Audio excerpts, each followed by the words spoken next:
Hello, in this video I'm going to be going over some more in-depth parts of operations qualifications. Now, the last two videos I did were more of broad overview, general type videos containing more common knowledge when it comes to e-services. And this video is going to be a little bit more in-depth into operations qualifications. So, as the name implies, operations qualifications pertains to the qualifications, getting qualified, maintaining qualifications, seeing qualifications as Civil Air Patrol members. So a couple important parts. We have, first and foremost, our 101 card. So if we click on that, we can now search any Civil Air Patrol member either by cap ID or by last name, comma, first name. For example, myself, if we search it last name, comma, first name, we pull up this member.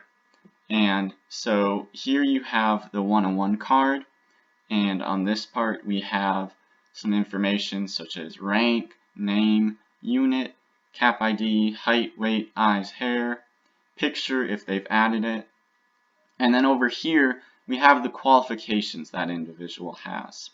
And if you're not sure what something means, you can look over here. For instance, ICUT, we can go over here. It's alphabetized to ICUT. And we can see that it stands for Introductory Communications User Training. Additionally, you see there's these little symbols on the right side of each thing, or preceding the qualification. And the key for these is up here. For instance, the little infinity symbol means it does not expire.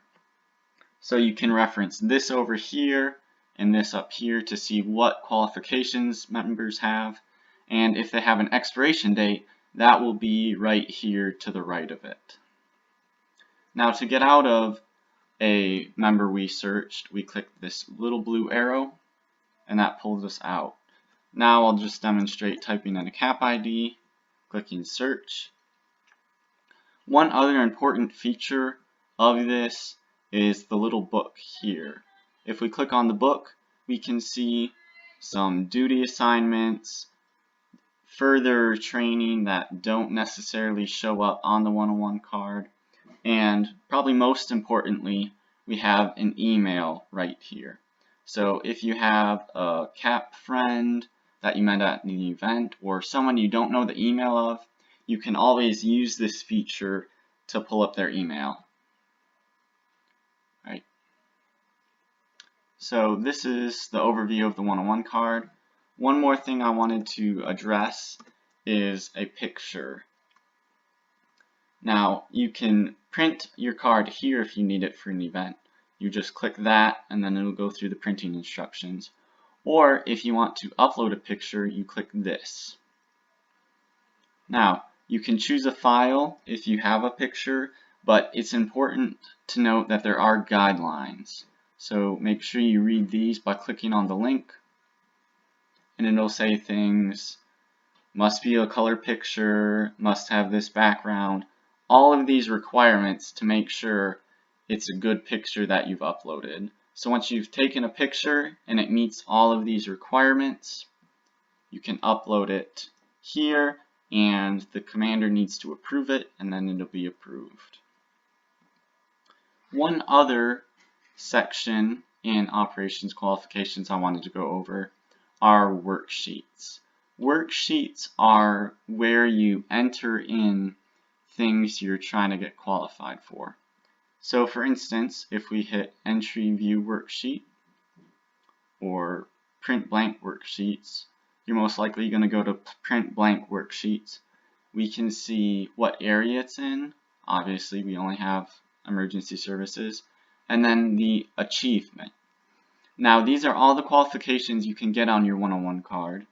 And in each one, we have our squeeder. What does that mean?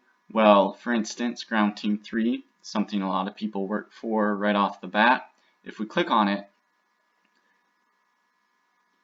it brings up the squeeder.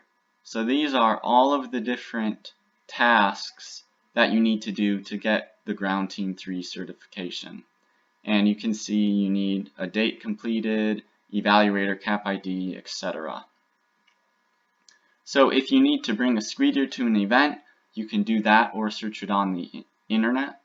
Additionally, if we go into Entry View Worksheet, you're going to need to enter a cap ID, and then it'll pull up the same drop-down box, except this time it's specifically for someone, and you can see the progress they've made on this.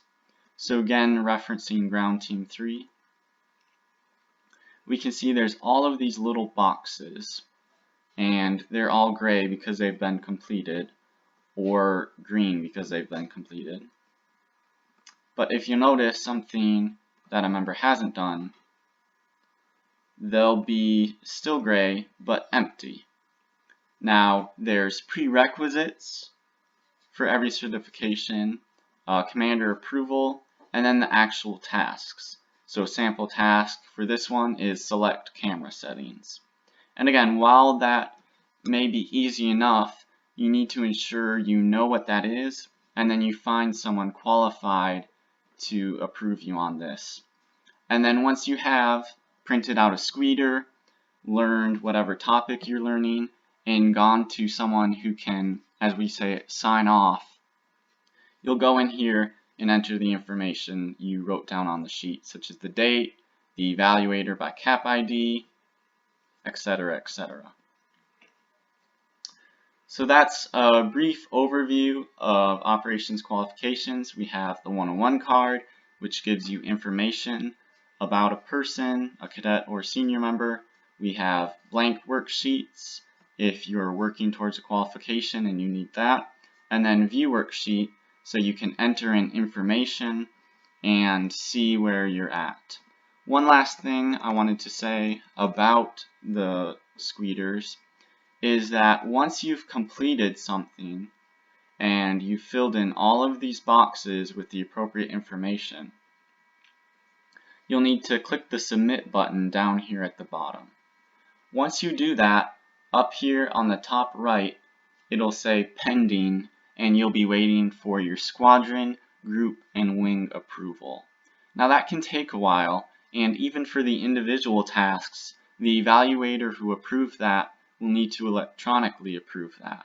So it may take a while to get something from pending to active, but once it's active like this, it should come up on your 101 card and you will have that qualification. So I hope you found this video helpful. Don't be afraid to ask any questions if you have any, and check out the previous videos if you want a more basic introduction to e-services.